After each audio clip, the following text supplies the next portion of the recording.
A partir de agora, a Rádio Imperial passa a apresentar Nós Servimos, um programa com a produção e direção do Lions Clube Quitandinha. A apresentação, Doutor Paulo Magno. Bom dia, ouvintes da nossa Rádio Imperial. Aqui estamos mais um sábado com o nosso programa Nós Servimos, sob a chancela do Lions Clube Petrópolis Quitandinha. E hoje, sábado passado, nós tivemos uma reunião que é o conselho, a reunião de gabinete da governadora do nosso distrito LC1 de Lions, lá no Rio, e tivemos a oportunidade de conversar com o ex-governador, o companheiro João Roberto Moreira Alves, e tomamos ciência de que os Lions Clubes reunidos enviaram uma mensagem ao Congresso Nacional se reportando quanto a essas medidas que o Ministério Público apresentou para a moralização do nosso país, as quais os Lions Clubes do Distrito LC1 subscreveu integralmente e fez chegar às mãos do Congresso Nacional esta mensagem. Então nós gostaríamos de reportar aqui, de trazer para os nossos ouvintes uma fala do companheiro João Roberto. Está uma gravaçãozinha aqui, não sei se vai sair muito legal, mas vamos ver se a gente consegue reproduzir. Nós estamos falando com o nosso companheiro João Roberto, que vai discorrer agora sobre a mensagem que foi enviada ao nosso Congresso Nacional. É isso, João Roberto? Sim. O Lions realizou, através do Instituto Neomedione do Instituto Leonístico, um debate sobre as medidas contra a corrupção. Foi um assunto bastante polêmico, que naturalmente não podíamos omitir. E, primeiramente, foi feita uma reunião do Círculo de Estudos na sede da governadoria do nosso distrito, no Rio de Janeiro, e convidamos, inclusive, uma representante do Ministério Público Federal que expôs sobre as 10 medidas contra a corrupção. Esse trabalho foi endossado, foi transformado numa moção, levado à aprovação da última convenção do distrito, nosso distrito LC1, e posteriormente remetido ao distrito múltiplo LC, que também o aprovou. Diante dessa aprovação no âmbito do Lions, nós levamos pessoalmente, tanto ao Ministério Público aqui no Rio de Janeiro, como encaminhamos fisicamente para a comissão especial que analisa essas medidas contra a corrupção no Congresso Nacional. Eu acho que isso é importante, a participação do Lions, de toda a sociedade, em medidas não contra partidos, mas contra os princípios e a necessidade de apoiarmos as medidas que estão sendo cada vez mais mostradas a importância da participação da sociedade civil no combate à corrupção. Obrigado, João Roberto. Pois é, ouvintes, aí nós tivemos então a fala do nosso ex-governador do distrito, companheiro João Roberto Moreira Alves, falando sobre as medidas que a moção que foi encaminhada ao Congresso Nacional e ao Ministério Público sobre as 10 medidas contra a corrupção. É importante nós mostrarmos à nossa comunidade petropolitana que o Lions está presente e está se fazendo ouvir, ou pelo menos está falando, reclamando, dizendo, mostrando à nossa sociedade o quão é importante esta participação da sociedade no combate à corrupção. Dito isso, hoje vamos fazer a nossa entrevista. Temos o prazer de estar aqui recebendo a doutora Vera Soviero, dentista e coordenadora do curso de odontologia da FASE. Bom dia, doutora Vera. Bom dia, Paulo. É um prazer estar aqui. Bom dia a todos os ouvintes e agradeço já o convite. Doutora Vera, queria que a senhora se apresentasse, por favor. Bom, Paulo, eu, enfim, como você já disse, Vera Soviero, sou cirurgiã dentista, formada há 25 anos, o tempo passa rápido, né? Passa. Me graduei na UERJ, venho de uma experiência também longa como docente da Faculdade de Odontologia da UERJ e agora, recentemente, tive aí essa grande oportunidade de abraçar o desafio de, junto com a FASE, implantar o curso de odontologia. Esse curso, ele foi muito planejado. Na verdade, as primeiras reuniões em torno da organização desse curso aconteceram em 2009, né? E é importante mencionar 2 pessoas que participaram ativamente da construção desse curso, que é a professora Maria Elisa Barbosa Ramos, da UERJ, e a professora Maria Isabel Valente, aqui de Petrópolis também, professora da UF. E então nós trabalhamos muito exaustivamente, né, no planejamento, e coube a mim o desafio de coordenar a implantação desse curso que começou esse ano, no início de 2016. Muito bom, nós temos aqui mais uma faculdade da área de saúde, né? Porque hoje a odontologia é considerada a área de saúde, integra a área de saúde, né? Uhum. Então é muito importante que nós tenhamos aqui, já tínhamos a faculdade de medicina, parece que temos enfermagem também, né? E nutrição, né? A FMP, a Faculdade de Medicina de Petrópolis faz no ano que vem, 2017, 50 anos, completa 50 anos. Beleza. Então, a FMP faz uma instituição de valores muito sólidos, né? Eu digo que acho que todos nós... E de excelência nos cursos, e de excelência, né? E todos nós aqui de Petrópolis temos muito orgulho de termos essa instituição aqui na nossa cidade, né? Então, exato, é também motivo de muito orgulho participar desse desafio da odontologia. E a odontologia vem justamente preencher uma lacuna na instituição, né? Que começou com a medicina, deu continuidade com a enfermagem, com a nutrição, e tanto no ensino, né, como na assistência, havia uma lacuna na área da saúde bucal. Então, a implantação do curso vem com essa proposta, né, de completar ali essa assistência e o ensino, porque a chegada do curso de odontologia, eu costumo dizer que o curso de odontologia se beneficia da existência dos outros cursos de saúde. Exatamente. Assim como os outros cursos de saúde também se beneficiam agora. É uma complementação. É uma complementação, com certeza. Doutora Vera, o que te motivou a escolher a odontologia como profissão? Essa pergunta é curiosa, né? Porque a gente escolhe o curso de graduação que a gente vai ingressar muito cedo, né? E na minha adolescência eu tinha assim uma certeza de que eu queria a área da saúde. A área da saúde me encantava, né? E dentro da área da saúde são muitas as possibilidades, né? E eu tive um dentista na minha adolescência que eu diria que foi um grande inspirador, assim, né? Eu admirava muito a maneira como ele trabalhava e aquilo realmente eu acho que me ajudou a decidir. Foi o start. A partida. Foi. É interessante porque ele jamais vai saber disso, porque a gente, naquela ocasião, morava em outra cidade e, enfim, nos mudamos de lá e ele nunca vai saber que ele me inspirou. Quem sabe? Me ajudou a decidir. Exatamente. Mas, enfim, e dentro da odontologia, realmente, eu me encontrei profissionalmente, né? Certo. Qual a importância da odontologia para você e para o mundo? Olha, Paula, a odontologia ela tem um papel fundamental dentro da área da saúde, né? Nós sabemos que algumas doenças bucais, por exemplo, como algumas infecções periodontais, né, dos tecidos da gengiva e suporte dos dentes, podem agravar ou predispor à ocorrência de outras doenças, como doenças cardiovasculares, por exemplo. Uhum. Tem alguns estudos também que mostram uma relação entre doenças bucais e ocorrência de partos prematuros. Então, a odontologia, né, a saúde bucal, o organismo é uma engrenagem. Sim, né? Lógico. Então, a saúde bucal, ela tem aí um papel muito importante. Outro exemplo que a gente pode citar é a questão do câncer bucal, que está entre os tipos de câncer mais prevalentes.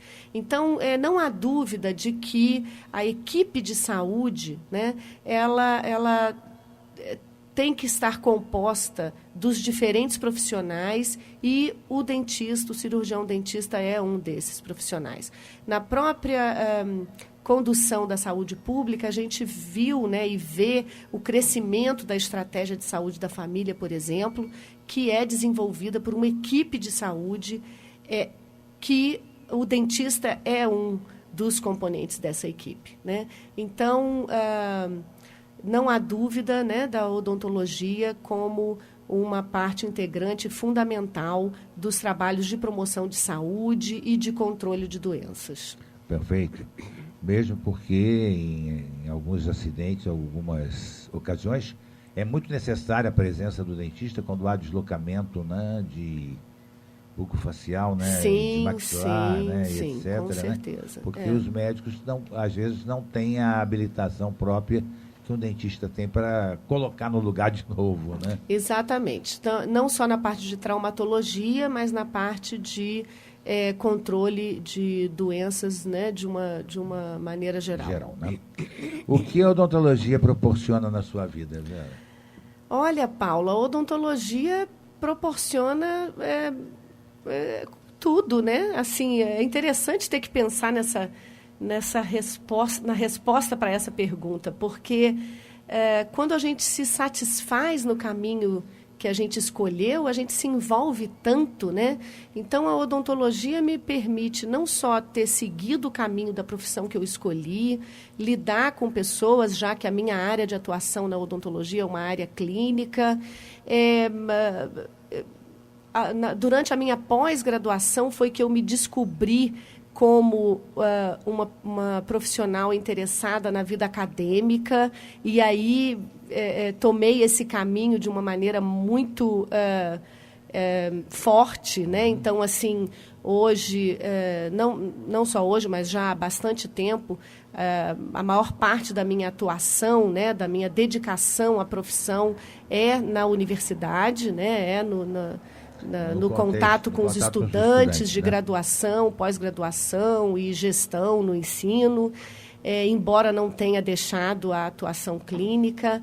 E, através da odontologia, nós lidamos com as pessoas, nós aprendemos, crescemos, viajamos o mundo, participando de eventos e de projetos de pesquisa com colegas do Brasil e do exterior.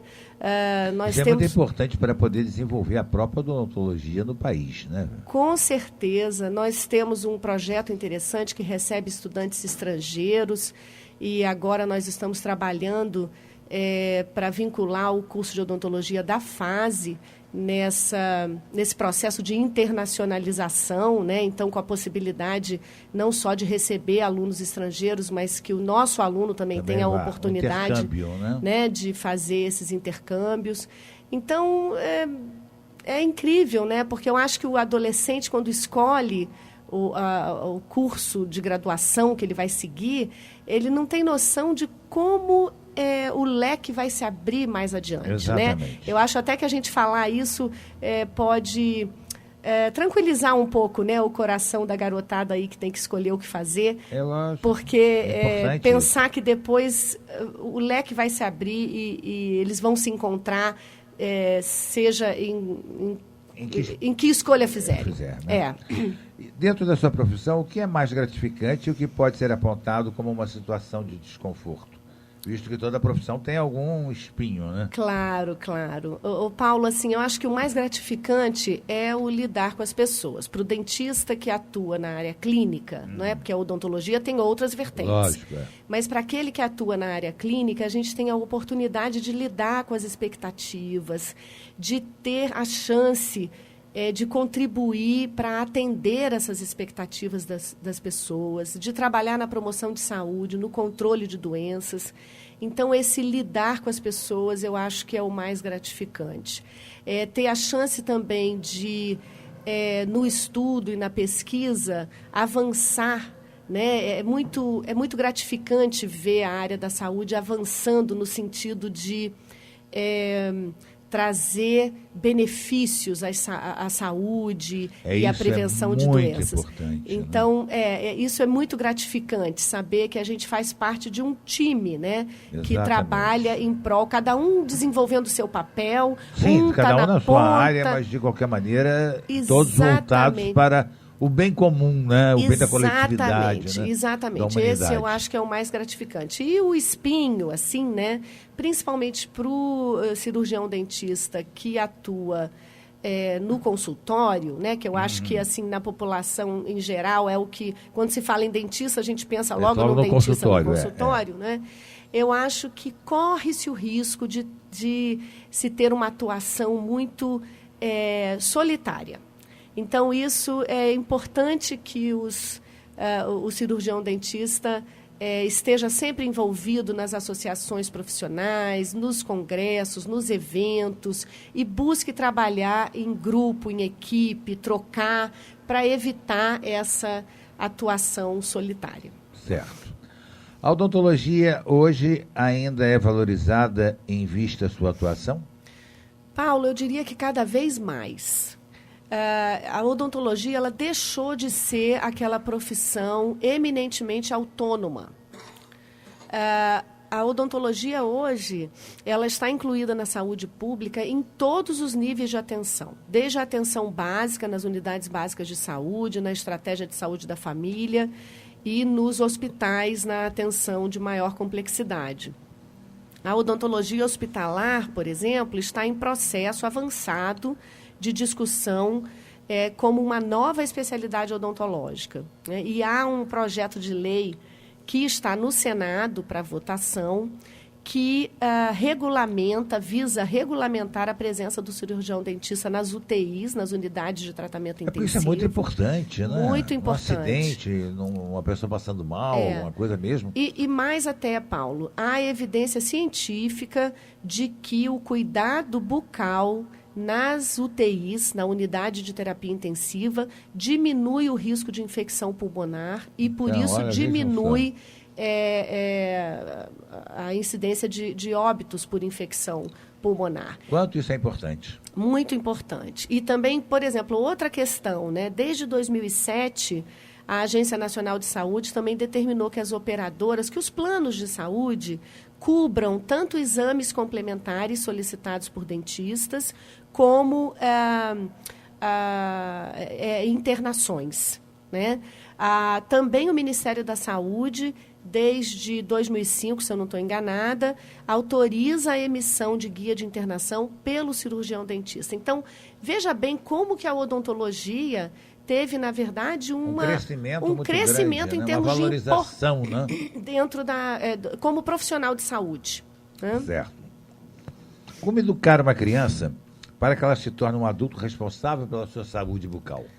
A gente vê ainda tanta criança nesse país com dentes deteriorados, vou dizer mesmo estragados, podres, né? Uma coisa horrível, como é que num país como o nosso nós ainda temos esse tipo de coisa. Infelizmente, né? Na verdade, assim, o hábito é tudo, né? O hábito ele deve ser construído desde cedo. E assim, não só com a higiene bucal, mas com a alimentação, né? Com a atividade é importante física. Para também a dentição? Também. Quando se pensa em cárie, né? O açúcar refinado, né? Que a gente chama de sacarose, o açúcar refinado é um vilão, entrada, né? É um vilão.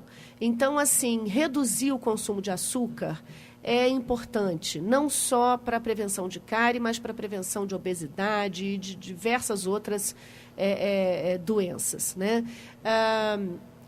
Então, controlar esse açúcar, e aí eu lembro sempre que não é só a guloseima, porque quando a gente fala, diminui o consumo de açúcar, mas eu não dou bala, eu não dou chocolate, né?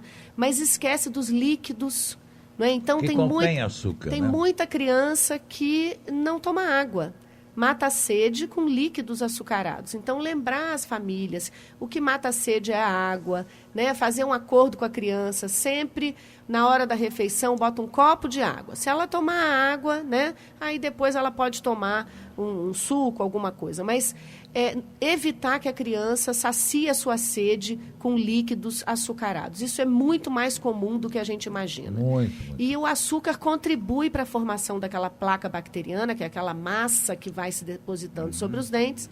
E quem consome mais açúcar desenvolve essa placa, essa massa, com maior capacidade de causar cárie.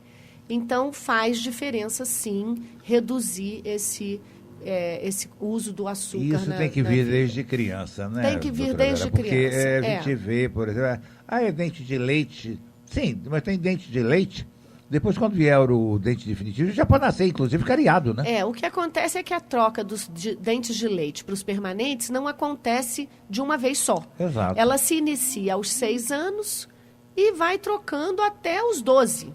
Né? Então, a criança tem, durante essa fase, a gente chama de dentição mista, dentes de leite e dentes permanentes. Então, realmente, esse pensamento não é adequado, né? De achar que vai cair. Outra coisa, Paulo, infecções em dentes de leite podem se agravar e causar, inclusive, se disseminar aquela infecção, aquele abscesso purulento. E a gente tem casos de crianças que têm que ser internadas com risco, inclusive, de que essa infecção se espalhe para as membranas cerebrais, por exemplo, para a região vejam como orbital. é importante a higiene bucal, né? Como é importante a gente ter o cuidado com os nossos dentes. Qual a importância? Eu ia perguntar justamente isso, qual era a importância da escovação dos dentes logo após as refeições. A escovação dentária, ela tem o objetivo de desmanchar essa massa bacteriana. Né? Eu, você, quem está ouvindo em casa, ao longo do dia, se passar a língua sobre os dentes, vai sentindo que vai acumulando aquela massa. É essa massa que pode causar cárie e doenças gengivais. Então, é isso que tem que ser desmanchado, né? Então, é importante entender que a escovação, ela não necessariamente tem que ser exatamente após a refeição, porque o que causa cárie não é aquele pedacinho de alimento que ficou, né? O que causa cárie é essa massa que vai se organizando, se acumulando ao longo do dia. Certo. É claro que se eu desenvolvo o hábito de, após as principais refeições, fazer uma boa higiene bucal, eu resolvo esse problema. Porque higiene bucal não é só escovação. É o uso do fio dental, né? Exatamente. Agora, também é importante a gente comentar isso, porque tem aquelas pessoas que numa vida tão corrida, muitas vezes não tem como fazer essa higiene após o almoço, dependendo da profissão que tem, dependendo da sua função. Então, essa pessoa, ela não necessariamente vai ter uma saúde bucal pior do que a outra que fez, né? Então, ela tem que ter consciência de que eu tenho que desmanchar essa massa bacteriana diariamente. Idealmente, 2 vezes ao dia. E, se eu puder combinar isso com a hora da refeição, ótimo, melhor porque ainda, né? A escovação também proporciona um hálito mais agradável, uma sensação de limpeza. Não fica com aquele bafo de horroroso, né? Vamos botar no leite claro para o pessoal entender bem. Então, é importante fazer essa limpeza. Tem gente que chega pra gente, parece que está com a cebola e o alho na boca. Exatamente, né? Acontece, Quais as consequências negativas caso não ocorra higiene bucal após as refeições? Você praticamente já respondeu a esta pergunta. Isso, exatamente. As doenças mais comumente causadas, né, mais comuns, causadas por essa massa bacteriana, é a cárie e a inflamação gengival. Então, vejam só. Vamos evitar esse tipo de coisa. Existe algum alimento que propicie o desenvolvimento da cárie? Aí a gente conversou sobre o açúcar, né? O açúcar refinado é o principal vilão. É o principal vilão. Mas lembrando que a higiene bucal adequada, satisfatória, resolve isso, né? Mas a redução... bem que a doutora Vera falou, não é só o açúcar em espécie, comer açúcar. São os alimentos que contêm também o açúcar. De lembrar dos líquidos, etc, né? Tem líquidos aí que são um verdadeiro absurdo. Que é metade da garrafa praticamente é açúcar. Exatamente. O mau hálito tem a ver com a alimentação, doutora Vera? Olha, Paulo, alguns alimentos são famosos por causarem mau hálito, né? Você até comentou o alho e a cebola. Então, mas a persistência desse mau hálito, aí ela deve ser pesquisada, né? Porque... infecções dos dentes, dente cariado, dente com abscesso e inflamação da gengiva, gengivite, periodontite, são a causa da maior parte das situações de mau hálito. 80% a 85% dos casos vai estar relacionado a alguma infecção, inflamação bucal. Então, o exame da boca é importante, se há uma persistência de mau hálito. Certo. Mas não é só isso, né? Alguns casos de mau hálito podem estar relacionados à infecção de garganta, por exemplo, né? Tem indivíduos que têm repetidamente infecções de garganta, então também deve ser examinado. Agora, há também causas que não estão na boca, né? E então algumas doenças intestinais, indivíduos que têm refluxo, né? As pessoas que têm refluxo, úlceras gástricas, diabetes, né? A diabetes está associada a um hálito bastante típico. Então, se há uma persistência de mau hálito, deve ser pesquisado. Lembrando que aquele mau hálito que normalmente as pessoas têm de manhã, né? Sim, esse é praticamente normal. Né? Durante a noite a salivação diminui. Quando no dia anterior tenha bebido isso, ou comido álcool, né? Exatamente. Aí realmente a litose tem uma outra terrível. questão que eu acho até que vale a pena comentar também, porque tem algumas situações que provocam redução do fluxo salivar, da quantidade de saliva na boca. E isso já é comum com a idade, assim. Com a idade há uma diminuição da saliva. E pessoas que usam medicamentos de uso contínuo, né? Assim, a partir de uma certa idade, isso é muito comum. Alguns medicamentos também reduzem a quantidade de saliva. E com menos saliva também pode ter mau hálito. Agora, esse é um problema que pode ser controlado com bochechos que vão umedecer a boca, que vão fazer a função da saliva. Então, é importante, se alguém percebe que está acontecendo isso, né, fazer essa pesquisa, consultar o dentista, porque pode ter isso aliviado de uma maneira bastante simples. Perfeitamente. Vamos fazer um intervalozinho, a gente volta já.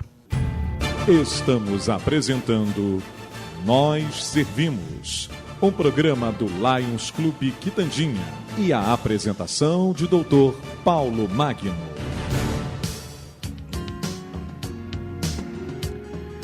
Bem, ouvintes, estamos de volta aqui com o nosso programa. Hoje nós temos o prazer de entrevistar a doutora Vera Suviero, dentista e coordenadora do curso de odontologia da FASE.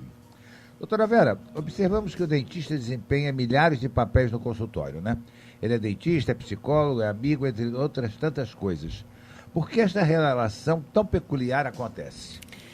De fato, isso é verdade, né? Acho que o cirurgião dentista ele tem um contato muito próximo com o paciente. E próximo fisicamente mesmo, né? Porque todo o procedimento, desde um exame odontológico, ele há um contato físico entre o profissional e o paciente.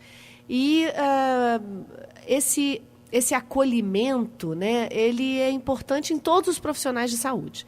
Então, aquele profissional que acolhe bem o seu paciente, ele vai, sim, desempenhar todos esses papéis, porque essa relação de confiança, né, entre o paciente e o dentista, o médico, o enfermeiro, o nutricionista, enfim, todo o profissional de saúde é importante. Né? O dentista eu até acho mais, porque na hora que a gente tem que ficar lá de boca aberta, esperando às vezes secar alguma coisa, que se faça algum procedimento, né? Aí o dentista fica conversando com a gente. É um monólogo, né? Porque a gente não pode falar que está de boca aberta, né? Mas é interessante, né? E quando a gente passa até a conhecer, às vezes, melhor a pessoa, né? O próprio dentista. Às vezes ele conta um caso interessante. Meu dentista, ele é pândega, ele vive contando piada, rindo, a gente se diverte muito. Tem uma questão... Até às vezes engasgo com ele e digo, pelo amor de Deus, não faz isso na hora. Tem uma questão interessante que também não é raro que as pessoas tenham um pouquinho de medo, né, do dentista. Também tem. Então, assim, na verdade,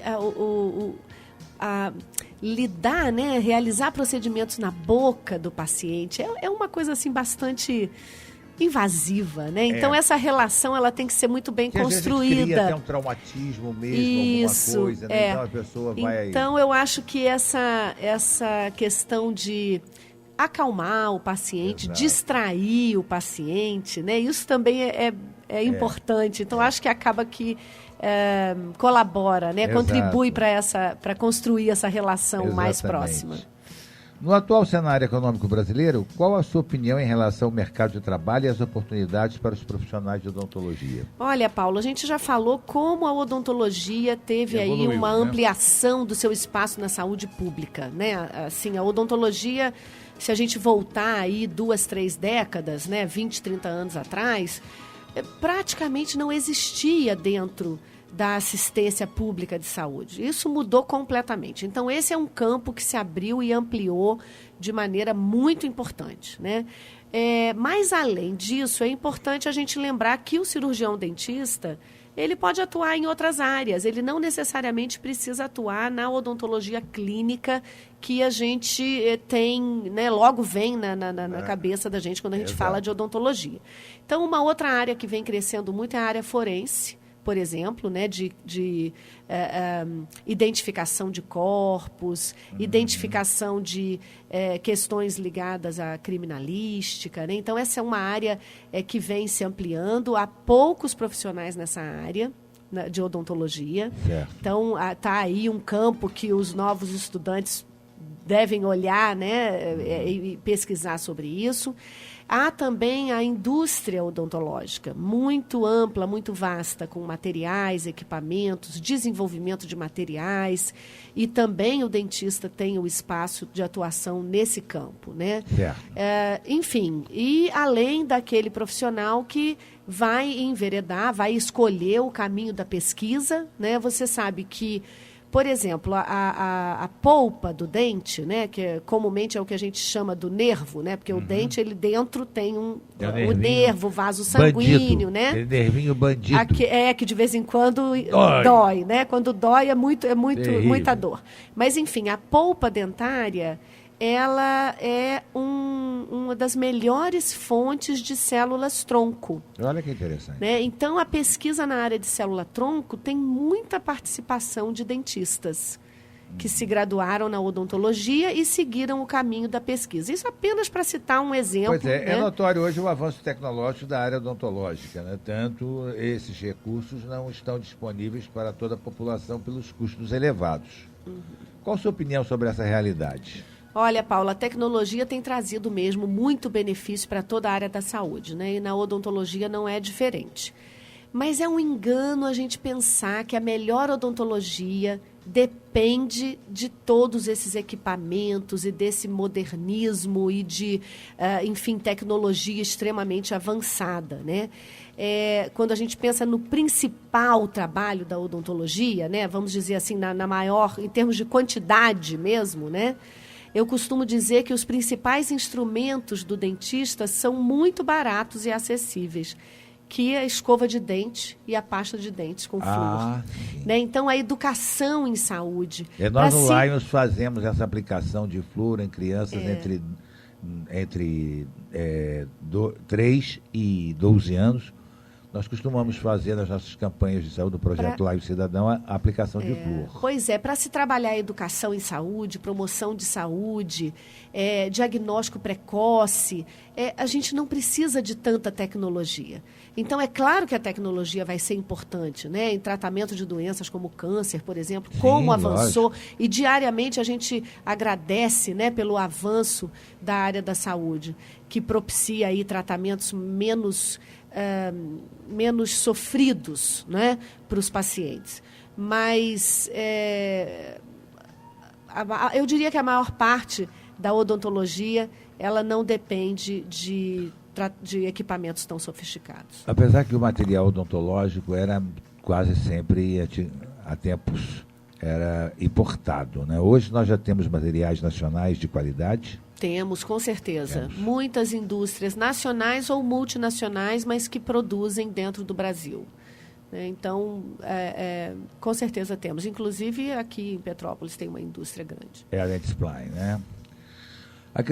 Que está indo embora, infelizmente. Acredita que o novo cirurgião dentista estará mais preparado para desenvolver trabalhos voltados à coletividade? Certamente, Paulo. A formação do cirurgião dentista hoje, os cursos de graduação, né, quer dizer, há diretrizes do Ministério da Educação, do Ministério da Saúde, recomendando a formação de profissionais que tenha um conhecimento amplo do sistema de saúde, do sistema público, do contexto social da sua região, do país. Então, o curso de odontologia da FASE, ele atende plenamente essas diretrizes, e o vínculo sólido que a FMP FASE tem com a rede de saúde pública do município permite trabalhar isso muito bem. Então, isso é fundamental, não só porque essa formação é importante, mas também porque a saúde pública é hoje um campo de trabalho muito importante para o cirurgião dentista. Lógico. Quais as principais características que você acredita serem necessárias para quem escolher ser dentista? Olha, a pessoa nervosa não pode ser dentista, né? Tem que ser calmo, né? É verdade. Considerando o dentista que vai ter uma atuação clínica, que é a maioria, né? Eu diria que quem escolhe a odontologia deve gostar de lidar com as pessoas, né? De ter uma relação próxima com as pessoas, já que a gente falou isso aqui. Lógico, né? lógico. Esse acolhimento é uma etapa fundamental do atendimento odontológico. Então, a pessoa tem que gostar, né, desse lidar com o outro. Além disso, tem que ser detalhista, né? O dentista é detalhista. Agora, é importante a gente lembrar que essas habilidades, essas competências, elas são trabalhadas ao longo do curso de graduação. Então, às vezes, a gente tem um aluno que começa o curso e ele é meio desorganizado, ele não consegue arrumar bem a bancada de trabalho do cirurgião dentista. É sempre uma mesa cirúrgica. Pensa, né, num cirurgião que tem aquele monte de instrumentais. Então, o dentista sempre eventualidades acontecem, lida, né, com coisas pequenas, instrumentais, detalhes, né? Então, o dentista desenvolve essa capacidade ao longo do curso de perceber o detalhe, de avaliar o que é simétrico, o que não é, o que está torto, o que não está. Enfim, então isso é uma coisa que se desenvolve, claro. Mas é importante saber que são aí características importantes do cirurgião dentista. O curso de odontologia são 4 anos. 4 anos e meio o curso da FASE. Né? Em algumas instituições o curso ainda é de 4 anos, mas já há uma determinação do Ministério que esse período tem que ser estendido. E algumas instituições têm feito o curso em 5 anos. Certo. O nosso curso foi planejado para 4 anos e meio. Certo. Esses 6 meses seria, vamos dizer assim, o chamado residência da medicina ou não? Não, ainda é graduação. Ainda é graduação, 9 semestres. Existe um período de residência para o dentista ou não? A residência na odontologia ela existe em 2 áreas, na cirurgia bucomaxilofacial e a residência multiprofissional, que abrange também o dentista. A FMP FASE tem a residência multiprofissional. A gente ainda não incluiu a odontologia nisso, mas está nos planos e vai ser incluída dentro em breve, né? Além disso, a odontologia tem os cursos de pós-graduação, que são os chamados de cursos de especialização, né, nas mais diversas áreas. E a FASE, inclusive, já tem cursos de especialização em algumas áreas da odontologia. Que bom a gente saber isso, né? A odontologia hoje tem uma área bem grande de atuação, né, doutora Vera? Parece que são cerca de 19 especialidades diferentes, desde a cirurgia até a parte estética, né? Sim. Sim, são realmente, atualmente, 19 especialidades oficializadas, né? E está em discussão a especialidade de odontologia hospitalar. Então, em breve, vamos ter mais uma especialidade. Como é importante isso, né? Porque, às vezes, as pessoas costumam criticar muito. Eu vou ao dentista, ele me mandou para outro dentista. Cada um tem a sua especialidade para que ele possa desenvolver melhor o seu trabalho, não é isso? É importante a formação do dentista geral, né? Do dentista generalista, assim como o médico também, né? Então, tem-se essa preocupação de graduar, de formar um profissional que saiba resolver os problemas do paciente. Eu sinto muita falta disso no meu campo do direito, por exemplo, em que o advogado sai formado em generalidades. Ele é advogado de tudo e acaba não sendo advogado de nada. Aí tem que fazer uma pós-graduação para ele poder se especializar em alguma coisa, né? Porque realmente é complicado. Essa resolutividade ela é importante, mas é claro que áreas específicas, né, requerem uma especialização mesmo, para se atingir níveis mais altos de complexidade, de conhecimento naquela área. Você ainda enxerga algum tipo de preconceito na odontologia em relação às mulheres? Definitivamente não. A odontologia está se tornando uma profissão feminina. Porque parece que muita mulher antigamente ainda tinha algumas que eram odontopediatras, né? Mas hoje nós já temos uma gama maior de dentistas, inclusive de cirurgiãs. Então. Né? Cirurgiãs nos hospitais, na traumatologia, na cirurgia bucomaxilofacial. Então, de modo algum, realmente, atualmente, as turmas de graduação têm maioria feminina.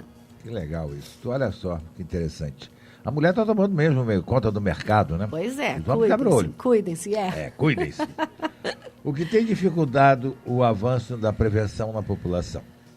Olha, Paulo, o Brasil já avançou muito na qualidade de saúde bucal. É claro que a gente ainda tem muito a avançar, né?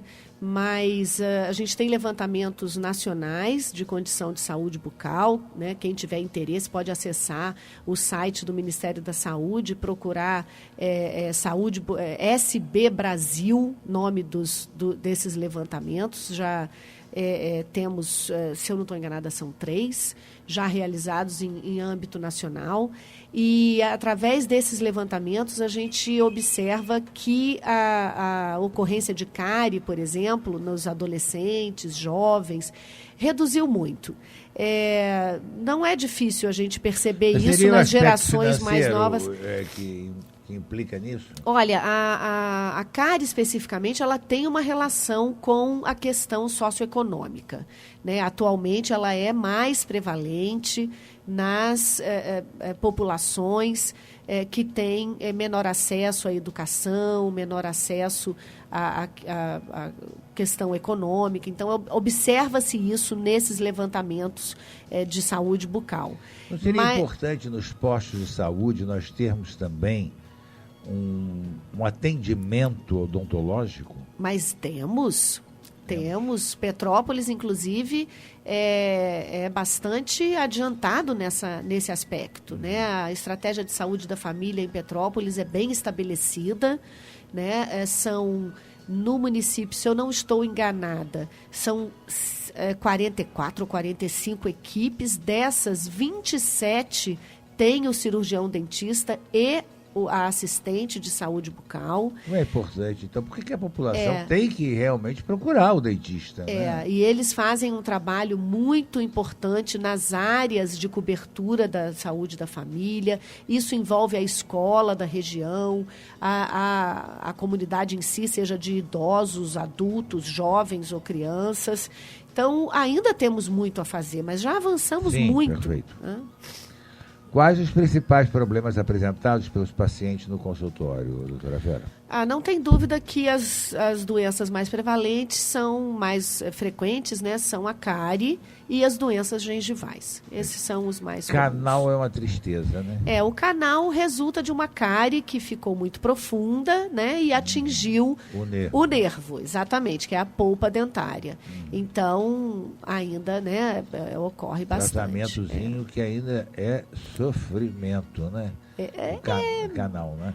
Também já avançou muito. Não tem problema, também já avançou nada, né? muito. Em algumas situações hoje. Acho que dá um nervosinho, aquela agulhinha lá. Em algumas situações hoje, Paulo, não em todas, mas em algumas situações, o endodontista, que é o dentista que faz o tratamento de canal, ele pode concluir o tratamento em uma única sessão. Exatamente. Eu já tive essa oportunidade de fazer isso. Aí diminui o sofrimento. Exatamente. E ele é um espetáculo. Até um abraço aí ao doutor Gilberto. Isso. Realmente ele é espetacular nessa área aí. Aliás, deixa eu mandar então também para o meu dentista, né, o doutor Walter Brett. Isso né? aí, ele vai com ficar certeza. zangado comigo que eu não falei nele, né? Falei do Gilberto agora sem querer. Um abraço para os dois, porque eu conheço os dois. E isso aí, grandes representantes da odontologia no nosso município. Isso aí. Doutora Vera, conversamos frequentemente sobre a odontologia como peça fundamental no âmbito da saúde e da sociedade. Eu gostaria que você desse a sua visão sobre a participação do cirurgião dentista como agente de saúde. Pois é, eu acho que a gente já teve a oportunidade de falar um pouco disso quando a gente diz da importância agora e de como abriu o espaço para o cirurgião dentista nas equipes de saúde, em todos os níveis de atenção. Então, assim, não tem dúvida, o dentista desempenha um papel fundamental. É muito interessante ver o sistema de trabalho das equipes de saúde da família. Agora, com essas discussões em torno da odontologia hospitalar, se essa determinação realmente for aprovada, né, de que a atenção odontológica tem que fazer parte dos cuidados do paciente internado, seja ele na enfermaria, na UTI, em que situação dentro do hospital. Então, isso valoriza ainda mais o papel do cirurgião dentista, não só nas ações de tratamento, como nas ações de prevenção e promoção de saúde. A implantodologia, é isso o termo? Implantodontia. Implantodontia. Hoje está muito em moda. E a gente escuta algumas pessoas reclamando que alguns dentistas parece que acharam que este é o filão. Hein? Então, qualquer coisa agora, fazer um implante, vai fazer um implante. Tanta gente fazendo implante.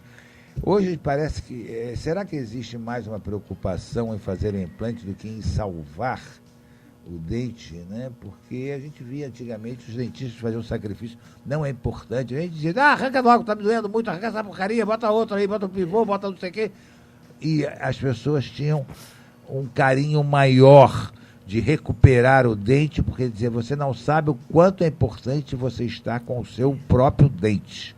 Eu acho que a gente tem que continuar levantando essa bandeira, né? Quer dizer, eu acho que não tem dúvida, né? Eu falo para os pais, né? A minha área de atuação é odontopediatria, então eu falo para os pais, um dente perfeito não tem preço. É verdade, né? Tudo tem preço, como aquela propaganda do cartão de crédito. Exatamente. Tudo tem preço, né? Um implante tem preço, uma coroa tem preço, mas um dente perfeito não tem preço.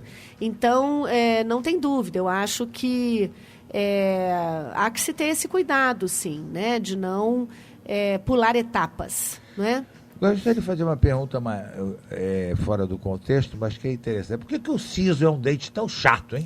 Pois é, né, Paulo? O dentinho chato. E você vê, eu que lido com as crianças, com os adolescentes, quando chegam na adolescência, a gente fica assim, torcendo para não ter siso, porque os dentes, eles têm muitas vezes a dentição perfeita, aquele dente não vai fazer a menor falta, mas ele vem para causar problema.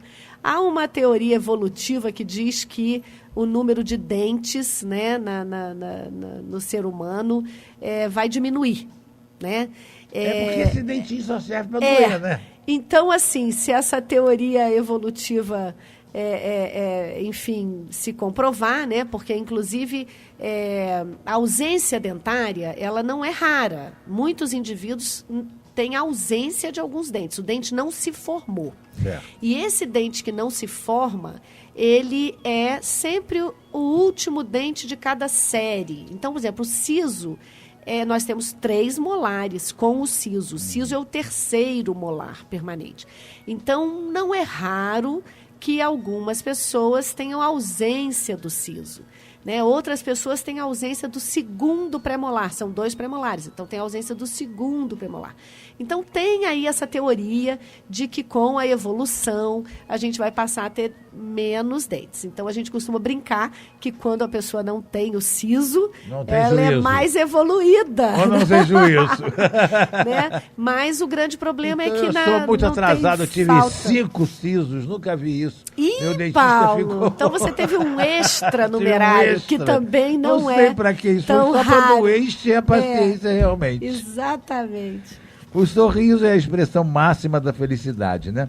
Qual a sua opinião sobre esses tratamentos estéticos? Olha, Paulo, eu digo que se nós temos os meios, as estratégias, né, enfim, as técnicas para atender uma expectativa do paciente, para melhorar a sua qualidade de vida, nós devemos oferecer isso ao paciente, né? Essa semana eu vou contar uma historinha rápida aqui.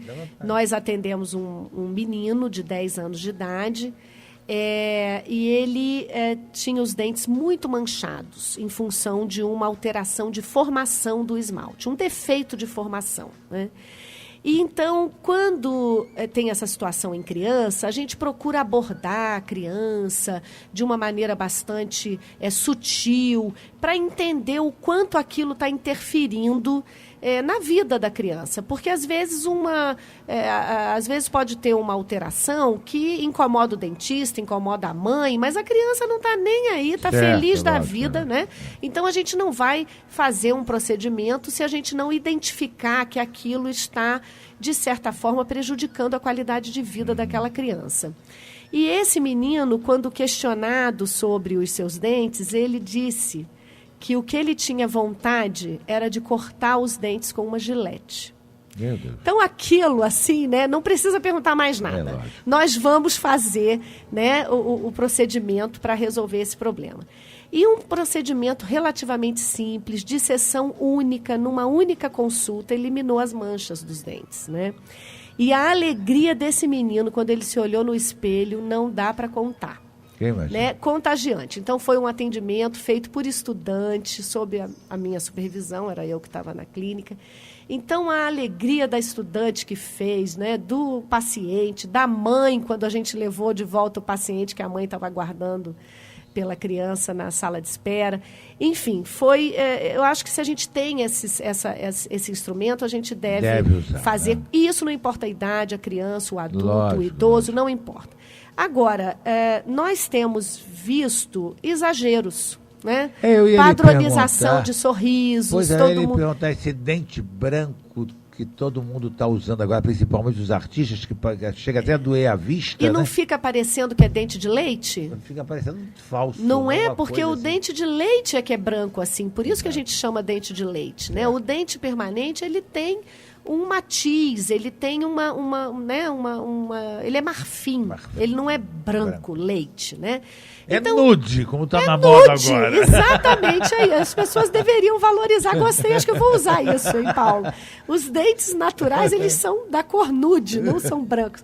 Então, assim, tem exageros. Eu acho que a gente tem que ter cuidado com exagero, porque alguns procedimentos estéticos, eles são irreversíveis, eles desgastam o dente. Né? Então, esse, por exemplo, que os artistas estão colocando, que é justamente uma... Eles chamam de lente de contato. É isso? Exatamente. As lentes de contato, elas são muito finas. É um desgaste bastante fino dos dentes, mas faz, sim, um desgaste. Essa lente gasta também normalmente? Não, na verdade, a lente é só para fazer um paralelo, né? Porque ela é muito fina, então ela... poderia, para o leigo entender, ela se assemelharia a uma lente de contato. Mas, na verdade, é uma lâmina muito fina de porcelana. Então... Certo. Doutora Vera, com que frequência deve-se visitar o dentista? Olha, Paula, essa é uma pergunta bem difícil de responder, né? Porque isso vai variar muito de indivíduo para indivíduo. Eu diria que os indivíduos, as pessoas saudáveis, que controlam bem os fatores, né, que causam cárie, que causam gengivite, que tem uma dieta balanceada, tem boa higiene bucal, né? Vai ao dentista para os seus check-ups e o dentista, olha, você está indo muito bem, continua com os seus cuidados. Essa pessoa pode visitar o dentista até anualmente. Certo. Mas tem situações diferentes. Tem pessoas que têm um aumento maior de tártaro, isso, de uma série de coisas. Exatamente. Né? Tem pessoas que têm uma tendência a uma formação mais rápida de tártaro. Placas. Tem pessoas que têm risco maior a cárie. Né? Por exemplo, se um indivíduo, por alguma razão, tem pouca saliva, como eu falei, esse é um indivíduo que deve vir com mais frequência. A criança também, que a mãe tem muita dificuldade de escovar os dentes, então, por alguma razão, tem um risco aumentado de cárie. Pacientes que têm doença periodontal, que é a doença da gengiva um pouco mais avançada, eles têm que fazer um controle com mais regularidade. E aí esse controle pode ser semestral, eventualmente até trimestral. né? Então, eu acho que a partir da primeira avaliação do dentista e do acompanhamento vai se determinar essa regularidade. Certo. Deixa eu lhe fazer mais uma perguntinha, por curiosidade. Dizem que a gravidez altera na mulher o problema de dente. É verdade isso? É fato ou é falso? Isso é um mito, sabe? Né? Porque diz, cada gravidez perde um dente, cada gravidez uma cárie nova. Não é verdade. Acho que a mulher grávida pode se submeter a um tratamento dentário? Pode. A preocupação com a mulher grávida, principalmente no primeiro trimestre, é exposição à radiação, né? Isso não deve. Mas ela pode se submeter ao tratamento, não tem problema. Tem problema. Não. Doutora Vera, infelizmente nós estamos chegando ao nosso horário. Né? Já estamos aqui e queríamos deixar aqui agora um tempo para que você possa colocar mais alguma coisa, acrescentar mais algo que porventura nós tenhamos deixado assim de fora. Eu gostaria, Paulo, de agradecer muito o convite, dar os parabéns pelo programa Rádio Imperial, uma satisfação muito grande estar aqui. E eu não podia deixar de agradecer, em nome do curso de odontologia, a instituição FMP Fase, que abriu esse espaço para odontologia na cidade de Petrópolis, aos docentes, aos professores que estão compondo o curso de odontologia, todos, né, muitos já faziam parte da instituição pelo curso de medicina, enfermagem, nutrição, e agora abraçaram a odontologia com muito carinho e dedicação. Aos funcionários, né, também da instituição, que também receberam a odontologia com muita dedicação, e aos alunos que temos recebidos no curso de odontologia, que, enfim, acreditam nesse curso que está sendo implantado e na instituição, que a gente sabe tem valores muito sólidos, né? E, para finalizar, também a Secretaria Municipal de Saúde, que vem construindo junto conosco uma parte muito importante do curso, que é a inserção dos estudantes nas unidades de saúde da rede do município, né? E também, com o desenvolvimento do curso, no Hospital Escola Alcides Carneiro, que já recebe os estudantes dos demais cursos da FMP Fase. Então, muito obrigada, estou sempre à disposição quando quiser. Nós aqui agradecemos o seu carinho, a sua atenção de se disponibilizar de vir aqui num sábado, para que nós pudéssemos entreter aqui os nossos ouvintes e aprender, né, alguma coisa sobre a odontologia, que é de suma importância para a nossa vida, para a nossa saúde, enfim. Quero mandar, através de você, recomendações e um abraço à doutora Maria Isabel, que é a supervisora-geral da FMP Fase, né, que é companheira leão nosso também. E um abraço a ela e ao Reinaldo. E, enfim, estamos com o nosso programa no ar. Um abraço a todos os nossos ouvintes. Ao Augusto lá no meio da serra. Hein, Marilene? Marilene, da onde? A Marilene do Alto da Serra também aí, um abraço, né? São os nossos ouvintes cativos, né? O William, obrigado, William, na técnica, e um abraço a todos os nossos ouvintes. Na semana que vem estaremos aqui com mais uma entrevista. Fui!